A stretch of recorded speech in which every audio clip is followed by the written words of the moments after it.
Hi there. So I can't be in class tonight because I am out of town, but I am going to help my group present through the power of YouTube, so I hope you guys enjoy.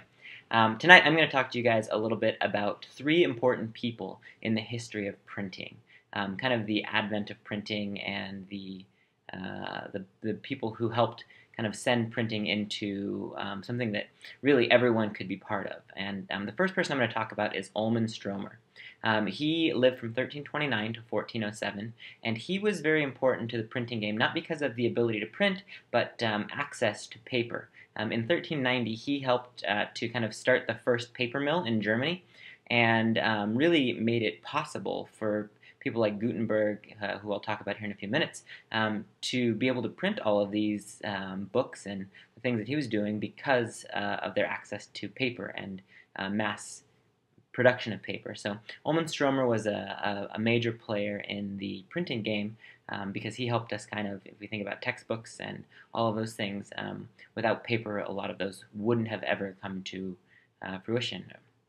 So the second person that I'm going to talk about is Johannes Gutenberg, and he's probably one of the most well-known people when we think about printing. In fact, coming into this class, I would have, if you would have asked me, I would have said he kind of invented, the printing press and kind of made it possible to print. And there's a really interesting article in the text that we read about, how much Johannes Gutenberg actually invented and some of the ideas that he might have gotten from China. But one of the things that he was a big part of was he was the first European to use movable type print, and that was around 1439. So there's some influence coming from the East, but he was well documented, the first European to be using that movable type. And he used that movable type to assemble the system that produced his famous 42-line Bible.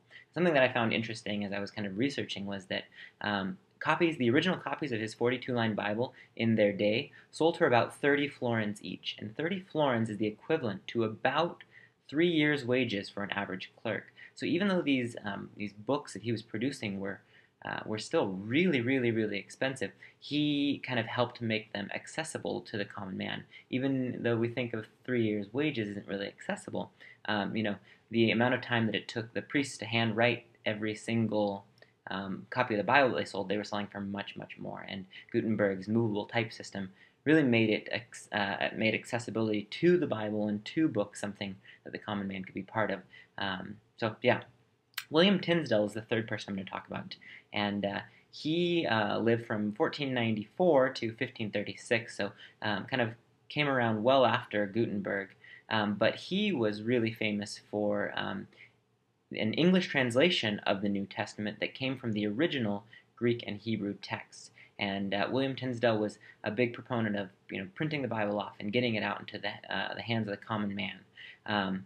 He was imprisoned ultimately and tried for heresy because of his opposition to the Pope. He was really heavily influenced by Martin Luther and the Reformation and kind of the idea of going against the Catholic Church. And as I said, he was imprisoned and tried for heresy, and ultimately that led to his execution by strangulation, after which his body was burned at the stake.